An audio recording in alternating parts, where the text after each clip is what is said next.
Break के बाद एक बार फिर से आपको खुशामदीद कहते हैं। नाजरीन, कंस्ट्रक्शन इंडस्ट्री के फरोग को हुकूमत की मौशी पॉलिसियों का एक महवर समझा जाता है। इसी सिलसिले में चंद रोज पहले वज़ीर आज़म की ज़ेर सदारत रिहाइश और तामीर से मुतालिक एक अहम इजलास हुआ। इजलास के दौरान आला हुकाम की जानिब से वज़ीर आज़म को मुल्क में तामीराती सरगर्मियों के फ़रोग और सूबाई हुकूमतों की जानिब से मंजूरी के तेज़ रफ्तार अमल के बारे में एक ब्रीफिंग भी दी गई। इजलास के दौरान वज़ीर आज़म को ये बताया गया कि पंजाब में तामीराती शोबे के मनसूबों में 353 अरब 43 करोड़ रुपए की सरमायाकारी से 17 खरब 67 अरब 15 करोड़ रुपए की मौशी सरगर्मियां पैदा होंगी और 3,15,678 मुलाजमत के मौके भी पैदा होंगे। चीफ सेक्रेटरी पंजाब ने इजलास को बताया कि सूबे भर में 8 करोड़ 70 लाख से जायद मुरब्बा फीट रकबे पर तामीर के लिए दरखास्तें मौसूल हुई हैं, जिनमें लाहौर 38%, मेट्रोपॉलिटन कॉरपोरेशन 22%, रावलपिंडी 18%, फैसलाबाद 11% और मुल्तान 10% शामिल हैं। इजलास को ये बताया गया कि अब तक 4 करोड़ 10 लाख से जायद मुरब्बा फीट पर तामीराती मंजूरी के साथ ही पंजाब के तमाम अजला में तामीराती सरगर्मियाँ ये एक्टिविटीज़ हो रही हैं। चीफ सेक्रेटरी ने बताया कि तामीरात के हवाले से पोर्टल पर मौसूल 17,692 दरखास्तों में से 11,349 की मंजूरी दी गई है, जबकि KPK के चीफ सेक्रेटरी ने इजलास को ये बताया कि खैबर पख्तूनख्वा में 10,854 मुरब्बा फीट रकबे पर तामीर के लिए अब तक मौसूल दरखास्तों में से सूबे में 190 अरब रुपए की जो इक्तिसादी सरगर्मियां हैं ये पैदा होंगी। जबकि सिंध के चीफ सेक्रेटरी ने इजलास को ये बताया कि सूबे में मजमूई तौर पर 22 तामीराती मंसूबों की मंजूरी दी गई है। इजलास के दौरान वज़ीर आज़म ने चीफ सेक्रेटरी को मंजूरी का जो अमल है इसको तेज करने की हिदायत की, ताकि सिंध में तामीराती सरगर्मी और इसके नतीजे में मौशी रफ्तार को बढ़ाया जा सके। अब सवाल ये है कि तामीराती मंसूबों में सरमायाकारी के फ़रोग से मुल्की मईशत को कितना फ़ायदा होगा। जो कंस्ट्रक्शन इंडस्ट्री है, जो बिल्डर्स हैं, वो हुकूमत का ये जो इक़दाम है, ये जो पॉलिसी है, इसको कैसे देखते हैं। इसी पर बात करने के लिए मुझे ज्वाइन कर रहे हैं चेयरमैन इबाद ग्रुप मोहसिन शेखानी साहब। अस्सलाम वालेकुम, बहुत बहुत शुक्रिया मोहसिन साहब आपका। मोहसिन साहब,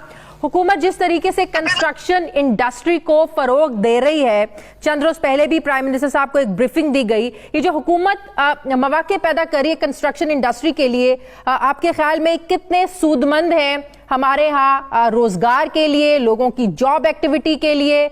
आप क्या समझते हैं कितना जबरदस्त हुकूमत ये इकदाम कर रही है? मेन इंडस्ट्री होती है दुनिया में, इसको मतलब रीढ़ की हड्डी की तरह समझा जाता है। बेसिक इंडस्ट्री जिसके साथ एलाइड इंडस्ट्री चलती है, 64 और 72 इंडस्ट्री इसके साथ कंटिन्यू चलती है। हमारी एलाइड इंडस्ट्री होती है, जॉब क्रिएशन होती है, और कहीं भी जहां भी क्राइसिस होता है ये पूरे कंट्री को लेके चलती है। और प्राइम मिनिस्टर ने इसके लिए खास तवज्जो की हुई है। आज भी आप समझे श्रीलंका से वो पहुंचे हैं सुबह, और फिर भी आज कंस्ट्रक्शन इंडस्ट्री की मीटिंग उन्होंने 12 बजे की है। तो मतलब उसकी इंपॉर्टेंस ही इतनी है कि प्राइम मिनिस्टर और उनकी पूरी टीम, मैं खास करके जनरल अनवर साहब और इनकी पूरी टीम को, कि ये जिस तरीके से अप्रूवल हो रही है इन अथॉरिटीज से, जहां पे बहुत मुश्किल था काम करना, जहां पे एक अप्रूवल लेना मुश्किल था, वहां आज के दौर में बहुत सारा चेंज है। पंजाब में तो बहुत बेहतरी है, और मैं समझता हूँ कि आहिस्ता आहिस्ता KPK में भी, बलूचिस्तान में भी और सिंध में भी बेहतरी की तरफ। हुकूमत तो कंस्ट्रक्शन इंडस्ट्री को फरोग दे रही है, लेकिन ये भी एक हकीकत है हमारे यहाँ एक बिल्डर माफिया एग्जिस्ट करता है। बहुत सी ऐसी हाउसिंग स्कीम्स हैं जहां लोगों के साथ बड़े बड़े फ्रॉड्स होते हैं, स्पेशली ओवरसीज पाकिस्तानियों के साथ। हर 2 में से एक जो पाकिस्तानी ओवरसीज जो अपनी सारी जिंदगी की जमा पूंजी जो है वो अपने मुल्क में भेजता है, अपने कोई असासे बनाने के लिए, बच्चों के लिए घर बनाने के लिए, अपनी कोई जायदाद बनाने के लिए। लेकिन जब वो अपनी जायदाद खरीद कर वापस चला जाता है 4-5 सालों के बाद पता चलता है कि ना उसकी वो जमीन वहां पर है, वहां तो किसी और ने कब्जा कर लिया, या वहां पर कोई और बिल्डिंग बन चुकी है, या उसे पैसे ले लिए गए हैं। वो जमीन ही जो है ना वो फ्रॉड की जमीन है।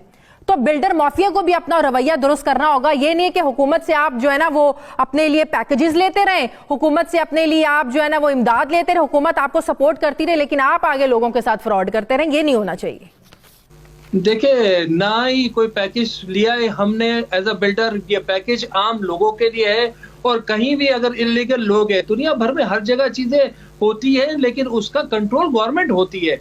اور ہماری کوشش ہوتی ہے کہ جہاں بھی آل اوور پاکستان یہ اسکیم بغیر NOC کے، بغیر اپروول کے، بغیر کسی چیز کے ہمارے اوورسیز نہ لے، اور لینا بھی نہیں چاہیے ان کو. یہ ایسے لوگ ہوتے ہیں جو باہر جا کے پروجیکٹ بیچ کے آتے ہیں جبکہ یہاں کوئی چیز نہیں ہوتی.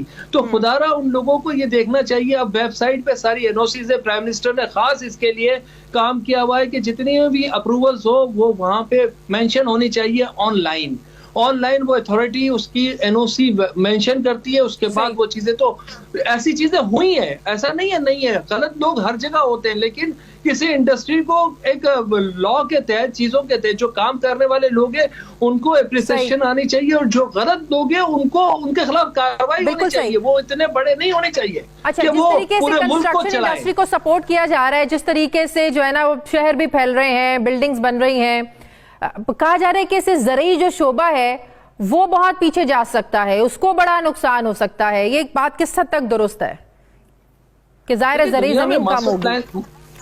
دنیا میں ماسٹر پلانز بنتے ہیں اور ماسٹر پلان کے حساب سے دنیا میں ڈیزائن ہوتے ہیں. جو ایگریکلچر لینڈ ہے اس کو ایگریکلچر پرپس رکھا جاتا ہے. جو ہائی رائز ہے، اسی لیے پرائم منسٹر کا جو ویژن ہے کہ ورٹیکل بلڈنگز بنے، زیادہ سے کم زمین استعمال ہو اور ہائی رائز بلڈنگز بنے، تاکہ زیادہ سے زیادہ لوگوں کو ہم کپلائز کر سکتے ہیں. 12 ملین گھروں کی شارٹ فال ہے اس ملک میں، اور تقریباً جتنی شارٹ فال ہے اتنی لوگ کچی آبادی ہے اسلمز میں رہتے ہیں. جو آپ کے ملک کے لیے خطرناک ہوتی ہے، جو بلو دا لیول رہتے ہیں، وہ ہمارے لیے مطلب ہم ان کو وہ چیزیں نہیں پرووائڈ کرتے کہ جو عام آدمی کو دینی. تو وہ امپورٹنٹ ہے کہ آپ ماسٹر پلان بنائیں اور ان چیزوں کو انکریج کریں. انڈسٹری کا درجہ دیا اس کو 72 سال کے بعد، اور آپ کہہ رہے ہیں کہ اس میں تو اس کو تو کوئی ایسی چیز ہے نہیں، اس کو چلانا اس کنٹری کے لیے ضروری ہے. ٹھیک ہے، بہت بہت شکریہ حسین شیخانی صاحب، چیئرمین آباد group. Thank you very much. ناظرین، ہمارے آج کے پروگرام کا ایڈیٹوریل